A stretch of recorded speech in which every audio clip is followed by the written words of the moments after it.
Hi, I'm Joe Paiva, and I'm here with Linda Foster, who is with Esri, but she also has a role in the National Society of Professional Surveyors. Today is April 25th, 2024, and at the end of the day today, she will become the President-Elect of the Society. So I'll start by saying congratulations on this new title, and I wish you all the best in that. Thank you very much. I appreciate that. Now, Linda is here to talk about some surveying matters having to do with the awareness that surveyors need to have about the new NatRef 2022 and why this would be a good idea to know more about it. Yes, thank you. Well, exciting times ahead with the new datums that are right around the corner. Extremely important for us as land surveyors, but also very important for the geospatial community as a whole. So our GIS practitioners, our photogrammetrists, the whole community. So it's a very, very exciting time, very important. And we all tie together, and the new datums will be that tie. And so very exciting to have it updated, to have the high accuracy capability, and have us all really speaking that same language. I think of it as a language, and sometimes people get intimidated and maybe a little bit scared of geodesy and datum talk and those sorts of things. But really it's a language that we can all speak and we can all work together in at a very high accuracy level. So even if surveyors don't really care about geodesy, I think there's an underlying message that maybe we need to understand a little bit of what goes into play to create things that we do use, such as state plane coordinates. Isn't that right? That's correct. One of the exciting pieces of this whole massive undertaking by the NGS is the fact that we will now have everything tied together to a common basis, if you will, and that includes state plane coordinate system. And state plane coordinate system really, from an engineering and surveying construction standpoint, the goal is to eliminate as much of that distortion as you possibly can and get rid of those scale factors so that really we're all working with as planar of a system as we possibly can. But it's tied to the new reference system or reference frame. And so moving away from that very specific project-oriented situation and thinking bigger picture about how do all these projects tie together when we need to put them into a geospatial system to do planning, to do operations and maintenance down the road. That's where it really all comes together and is incredibly valuable to the entire geospatial community, because we're putting a lot of investment, a lot of dollars into infrastructure in our country right now. We have a new generation of infrastructure coming, so we have a new opportunity to really leverage the data that we're creating and put it to use into the future. And really this new datum and reference frame is going to be incredibly valuable for us to achieve that. Yeah, so my experience from talking with everyday surveyors is that there's a general tendency to shy away. I'm not sure the word is fear, but to shy away from words that begin with geo, such as geocentered, geofixed, geospatial, geoid. So help us feel more comfortable about that word geospatial that you just used and talked about its importance in relating things to each other. Absolutely. As surveyors, our core job is mapping the world. It's supporting all of those projects and functions and things that we do. And I think sometimes as surveyors, we're very project centric. We're very site centric. We're very localized in how we work and how maybe we've thought of things previously. And so I think it's really just kind of an awareness and doing some work together to realize that we're a part of such a bigger piece, a bigger world, a bigger community, that every little piece and part we do, every little project, every little site design, every little plat plays a part of a much bigger picture community, country, world. And we have the ability to now be very confident and comfortable that that's all working together and tied together.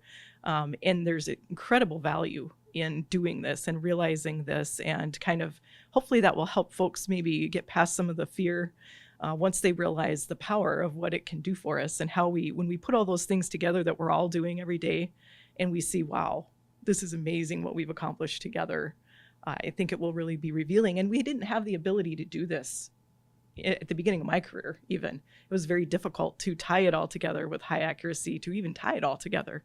Was a much different story than it is now. And now it's not as scary as it used to be, and it's much easier. So I'm assuming vendors like Esri, and we have many others that serve the surveying profession, I assume they're all hard at work trying to understand what these changes mean for surveyors and integrating it into the software that the surveyors would use. Is that correct? That's absolutely correct. And I have to applaud the National Geodetic Survey, the NGS, for the amazing job that they have done early on and often in keeping the cadence and the dialogue open with vendors such as Esri and the others to say, this is coming, this is what we're doing, this is what we're working on. And so we've been lockstep all of the way with the NGS. Our teams are working hard to test, incorporate, test some more, and incorporate so that we're all ready and kind of positioned when it's officially released, that it will be ready, and folks that are out in the field should see, hopefully minimal change or disruption. It'll just be more opportunity and more options. Well, that's a loaded term, new opportunity, because I know from a surveyor's point of view, if I'm going to be dealing with the new NetRef 2022, and the vendors have all done their jobs properly to integrate it in the software, there's still going to be, at the very least, some new terms they'll have to deal with. I mean, for example, one of them would be velocity, but there's a whole bunch of other things I think that need to be understood. Whose responsibility is that? Is that the vendors? Is that the professional societies? Is it the National Geodetic Survey? Where will these everyday surveyors who have a hard time relating when geodesy speak is tossed at them, how do they do this? That's a great question, and it's going to take everyone. From the user, each of us as individual surveyors, exploring and pushing ourselves to get out of that comfort zone and read those articles that are coming out, attend your conventions at your state level or your local level, because there's people. We all have people. There are amazing minds in this industry, in the geospatial industry. And, it's going to take all of us. It'll take the professional societies, the vendors, it'll take communities. The government agencies are also a part of this and incorporating it into their products and rolling it out. And so it's really going to be a team effort from all around, and it will take time. It will take time for it to be fully adopted and everyone to become more comfortable. But once we do, I think it'll be amazing what we can do with it. So the rumor is that by the time NetRef 2022 becomes official, that Linda Foster will be president of NSPS. Is that right? If the timeline stays consistent with what we're being told, I think you are correct. So perhaps this is just an idea that came up because you generated the idea in my mind. Have you thought about maybe creating a database that's more like, what they used to call a wiki? I don't know if they still use that term, but kind of FAQs, but that's indexed in such a way that a surveyor is trying to get something done and they don't know this particular term, this particular concept, that they can easily find it instead of just typing it into a search engine and getting 2 million results. Well, that scares me when you mention wiki, because what comes to my mind is Chat GPT. And we all know that that's a whole different conversation here. But yeah, at the end of the day, absolutely, our professional societies we're working together with the NGS to do exactly what you're describing, whether it's database oriented. I'm sure there will be some of that, whether maybe it's a one pager. Some people are comfortable having I just want you to boil it down to what are the key things I need to know right now. So we're looking at developing those FAQ type one-page sheets that people can take a quick look through. We're already hearing a cadence of consistent questions, and so we're able to start formulating what's at the top of people's minds, and we'll adjust as time goes by. We're in the exploratory stage, I would say, right now, of people just thinking about it and starting to realize what's coming.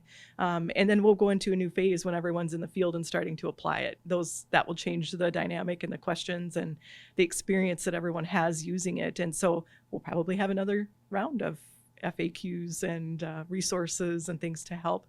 Right now we're going through procedural things like, are your state statutes up to date? Because many state statutes incorporate our existing datums and references such. Also the deprecation of the U.S. survey foot. So there's some housekeeping going on there. So we're in that preparatory phase, exploratory phase. We've worked together with the NGS on helping those states through model legislation and getting those things in order. So it'll be, I think, 2 or 3 iterations, maybe 4, we'll see, of what are the needs next. Where do people need help? Well, thank you so much for sharing about these changes. I'm going to say challenges that are coming up.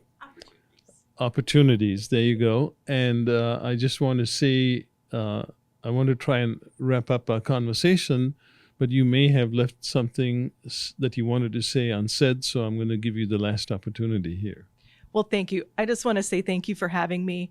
As a practitioner myself for nearly 20 years in the geospatial realm as a whole, I'm extraordinarily excited about this. It's an amazing time to be a surveyor, to be a GIS practitioner, to be a photogrammetrist, to be working in the geospatial realm, as I'll reference it here, because we can do some amazing work together in the next couple of decades, and this is only just the beginning. And so don't be afraid. There's people out there. We all have our networks. We have our friends. We have our folks that can help us along the way. You're not in this alone. There's many resources. There will be many more. And if you're stuck or a little bit afraid of what's coming, come find us. We'll help you out. We'll get you on your way. Thank you so much for spending time with us, Linda Foster.